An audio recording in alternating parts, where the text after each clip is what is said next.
Hey everyone, welcome back to the Girard video. Hello everyone, welcome back to the Girard video. Hello everyone, welcome back to another Girard video. The topic of today's video is this. I went out and bought a new PS5 controller last week, and no joke, this thing cost me $95 Canadian, which plus tax came up to $105. I was literally fucking mind blown looking at the GameStop employee as I paid $105 for a new controller. And I get it. I mean, I get it. On the back here, it says it comes with all these things. I know what the PS5 is about. It has all these haptic feedbacks, adaptive triggers, built-in microphone. It's a nice controller, but $105?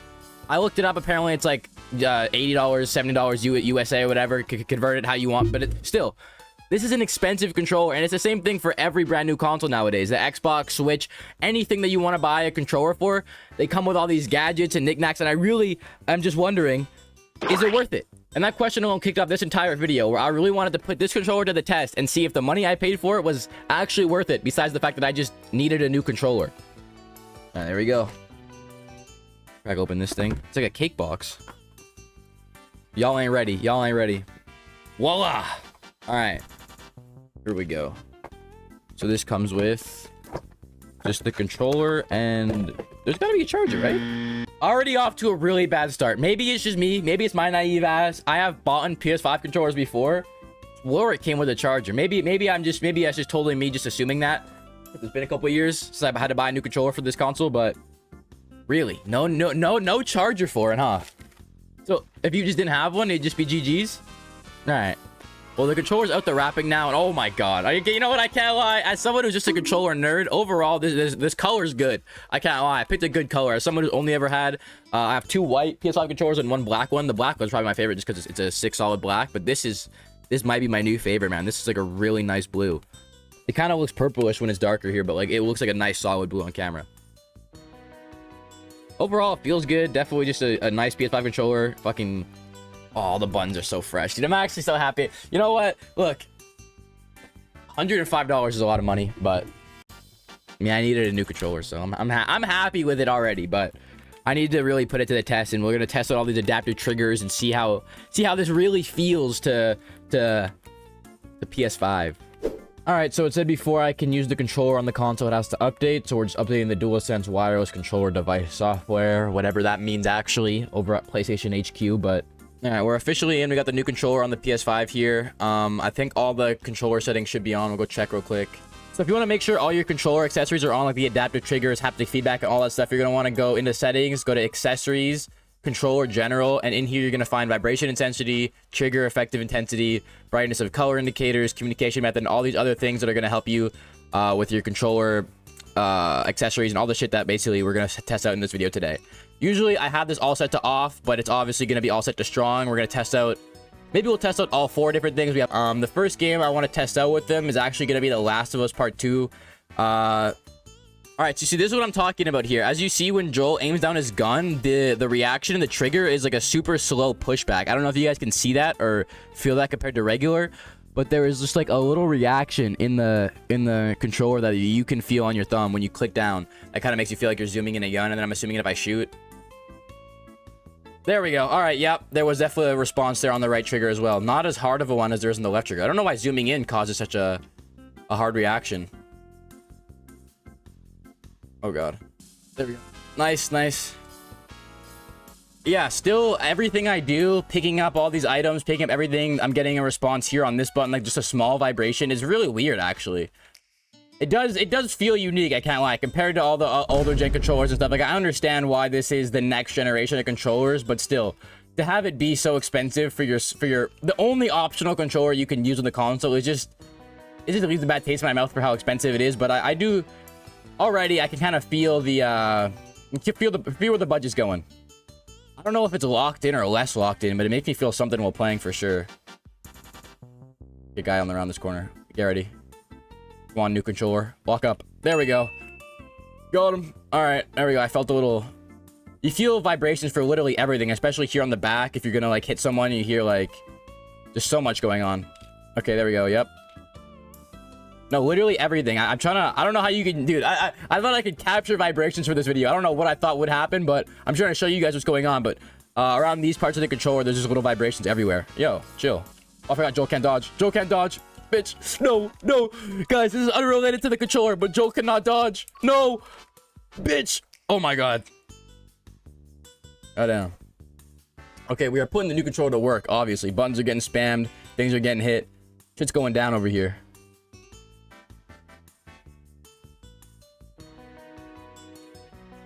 Let's go! New controller clutch! New controller clutch! Yeah, but no, like I said, I do feel like weird reactions every time I shoot. Basically, every action you do has some type of little vibration on the button you're using. Or if you're doing like a slam attack or something, you're gonna feel it on the back of the controller here.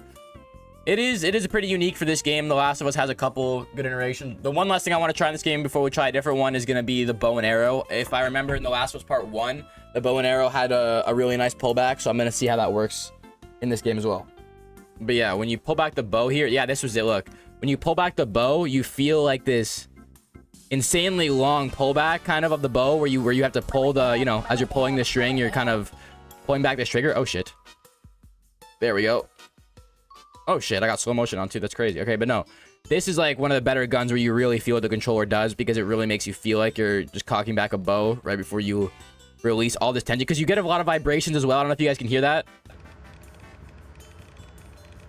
You get a lot of vibrations on the controller, which make this like such a weird feeling that just really let go of. And then there we go. Oh shit. Oh my god. There we go. This is, guys, about to get bodied by a kid. You're about to get bodied by a child. You have an axe. Okay, never mind. I got bodied. All right, the next game I want to try out for this controller testing video is Ghost of Tsushima. I don't know what this game has, but I looked it up, and apparently it's on some list of the best games that show up the PS5 controllers. I personally have always had my controller settings off when I play this game. It's literally one of my favorite games ever, so I didn't even know it had a lot of these features, but I do want to test it out and see what it does. Oh, shit. Okay, already there's so many vibrations up the back that, like, I'm feeling like the wind and stuff. As you guys can see, this game has a lot of, like, a very artsy kind of style, you know what I mean? I saw someone describe it the other day as, like, 3D painting or 3D art. The best 3D art in games. I really do, like, believe. Because, like, look, this is just where I spawned in from, and just look at this place, but every, like, rustle of wind that, like, hits my character, I'm really feeling on the controller, and that's really weird. I can't lie. It is already doing a pretty good job. Oh my god, and I could hear, like, not hear, I could feel like the fucking galloping of the horse, too, on the back of the controller. Every time the horse, like, the horse's feet hit the ground. Well, that's so weird. Okay, let me guess. The bow, yeah, it has the same thing in The Last of Us, but a bit different, actually. Where when I pull back the bow, it has, like, this, like, heavy shake on the trigger as well. Look. Can you guys hear that? It gives me, like, this heavy shake every time I pull back the bow, and I'm, like, holding it back for too long. Like I said, I really just want to get a feel for what this controller does when I'm naturally gaming, when I'm playing shit that I want to play, or when I'm doing what I want to do, and really see if, like, not just trying to push it to its limits, but if when you're playing games, do these features actually matter? Or, you know what I mean? Or, like, do they help, or do they benefit you? Or would it be just the same experience if they weren't there at all? That's the point of this video, and so there we go. Next guy. Boom! Next guy. Boom! It's so GG's. It's so GG's. Okay. Oh. Boom. There you go. Yep. And you feel like vibrations all across the controller. Okay, I do get why it's so expensive. I see, like, what's going on here. There are so many little things going on that make you, like, just feel these little small vibrations on each part of your hand that are going through this controller at different times. And so it is a lot going on inside such a small little controller, but still, it's like, it's impressive for what? You know what I mean? Like, it's impressive. But I'd still probably play with it off usually, if I'm being honest. Okay, there we go. All right, yeah, you do feel the vibrations a lot as you play this game. And I wonder, yeah, same thing as, like, when you pick up stuff here, bamboo. Yeah, just a little, not as heavy as anything else though. So there is, like, certain layers to it, the way they have to program it, I guess, right? Like certain, like, something like laying an attack down on an enemy has, like, a way stronger hit than something like picking up a bamboo, which is, like, such a light little effect on the trigger, but it still had something there that isn't usually there when playing. I don't know, it's interesting. I do think the controllers are cool. I like having all these options and stuff, but it's like, again, I think it's my third time saying in this video. I don't know how many times it actually made it to the cut, but just the fact that this is the only controller option you have, and it comes with all this unnecessary stuff that most gamers don't actually use, and it inflates the price to what is literally going to be $80 in the US, $100 in Canada. It's expensive for features that are not as cool. as you might wish them to be. And oh my god, this game's so sick. The way it touches the grass. Dude, okay, I love this game. Alright, so the last game I want to try for this is Astro's Playroom. This is literally the PlayStation 5's game that, like, is supposed to show off the controller. It's literally right there, as you can see. It's supposed to be, like, the free game that we're going to play with your kids, and it's going to teach them how to play games, and it's going to show off all the cool feedbacks and whatever. And so we'll hop into this and play a bit of it, because I literally only ever did the first level before I uninstalled it and never played it again. So I'll play a little bit of Astro's Playroom and see if this will show me something I don't know about this controller already. I turned on the game audio. I don't know if I should have done that, but it does a good job of amplifying what's going on. The touchpad. Oh yeah, very precise. Look, star. Can I subscribe? Guys, just for you. Subscribe. Yeah, very cool. How do more games use this, dude? Like a drawing feature where you could like fully draw stuff on this.